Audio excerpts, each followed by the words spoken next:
ini kami melakukan kegiatan selain daripada MOU adalah untuk penanaman pohon kayu putih. Jadi di dalam penanaman kayu putih ini pasti melibatkan masyarakat. Dengan teman-teman yang ada di KPH Perhutani Nganjuk dan Kediri. Karena tanaman kayu putih merupakan salah satu upaya bagi kami untuk bisa meningkatkan kesejahteraan masyarakat.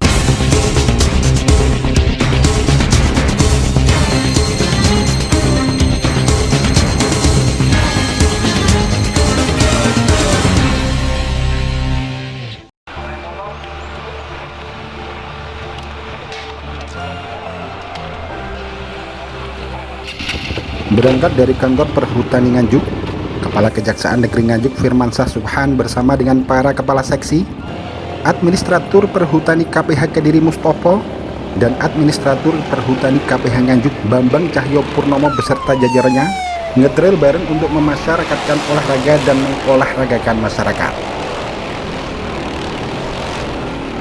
Rombongan Korps Adiaksa Nganjuk dan Perhutani KPH Nganjuk serta Kediri tersebut dengan penuh semangat tancap gas melalui jalan beraspal hingga medan terjal non ekstrim dengan menempuh jarak sekitar 25 km menuju kawasan Wana Wisata Gua Margo Tresno, Desa Sugihwaras, Kecamatan Luyu, Kabupaten Nganjuk, Jawa Timur.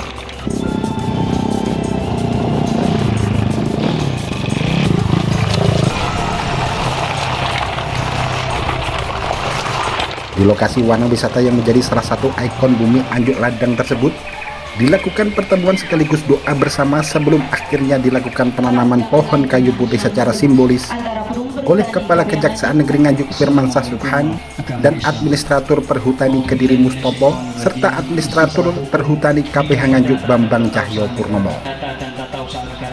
Kepala Kejaksaan Negeri Nganjuk Firmansyah Subhan menyampaikan antara Kejaksaan Negeri Nganjuk, Perhutani KPH Nganjuk, dan Perhutani KPH Kediri telah melakukan penandatanganan MOU terkait kerjasama penanganan hukum bidang perdata dan tata usaha negara. Melaksanakan MOU atau perjanjian kerjasama antara Kejaksaan Negeri Nganjuk dengan Administrator KPH Kediri dan Administrator Perhutani KPH Nganjuk. Nah, pada kesempatan ini kami melakukan kegiatan selain daripada MOU adalah untuk penanaman pohon kayu putih yang kita sama-sama laksanakan pada hari ini dengan melibatkan teman-teman yang ada di KPH Perhutani Nganjuk dan Kediri. Yang masuk dalam MOU antara Perhutani dengan Kejaksaan apa saja, Pak?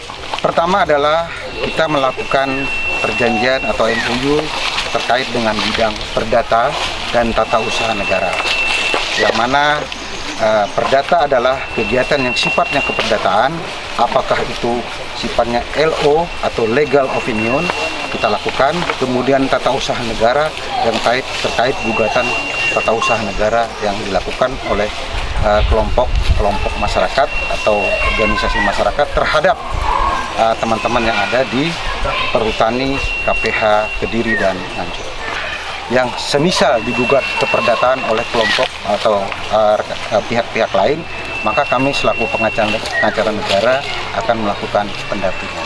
Acara penandatanganan MOU yang sengaja digelar di alam terbuka di kawasan Wana Wisata Gua Margo Tresno, Desa Sugihwaras, Kecamatan Luyu tersebut dilaksanakan dengan tetap memperhatikan protokol kesehatan. Bambang Cahyo Purnomo, Administratur Perhutani KPH Nganjuk menjelaskan, saat ini Perhutani Nganjuk dalam setiap tahunnya dapat memproduksi minyak kayu putih sebanyak 10 ton. Penanaman pohon kayu putih dilakukan karena 10 ton produksi kayu putih itu masih dianggap kurang untuk memenuhi pangsa pasar minyak kayu putih dunia.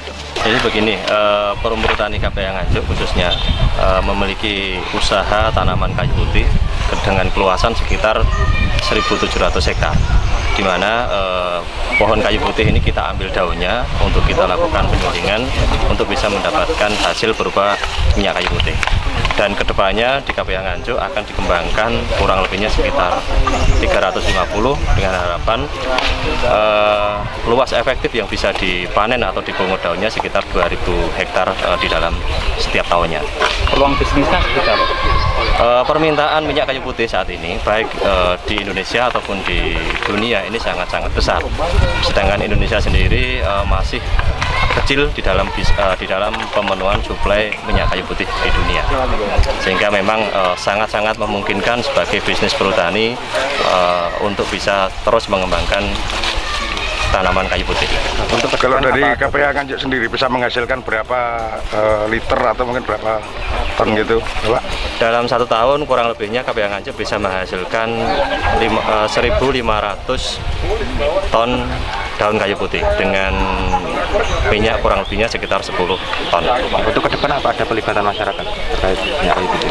Jadi di dalam penanaman kayu putih ini pasti melibatkan masyarakat karena tanaman kayu putih merupakan salah satu upaya bagi kami untuk bisa meningkatkan kesejahteraan masyarakat, di mana masyarakat mendapatkan ruang yang cukup untuk melakukan tanaman tumpang sari berupa tanaman palawija untuk setiap tahunnya, sehingga tanaman kayu putih kami bisa berproduksi daunnya dan masyarakat bisa melakukan penanaman untuk tanaman tumpang sari. Selain untuk memenuhi permintaan pasar, penanaman minyak kayu putih itu dilakukan sebagai salah satu langkah untuk menangkal virus COVID-19 Corona. Minyak kayu putih diyakini dapat digunakan sebagai terapi untuk pasien COVID-19. Dari Kabupaten Nganjuk, Jawa Timur, Agus Bima, Tim Liputan, Akurasi TV. Akurasi TV.